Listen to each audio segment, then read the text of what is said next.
The Earth and Environmental Science Department has gone above and beyond to make sure that I'm a successful person.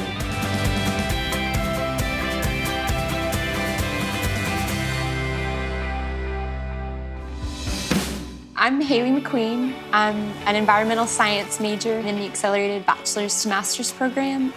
The ultimate goal of my research is to really get a full understanding of the environments that are important to our ecosystems. So I have to analyze different samples for nutrients. It's a fulfilling day when I get home and I have a whole entire thing of data that I can analyze the next day. I can't get enough of being on the water doing science.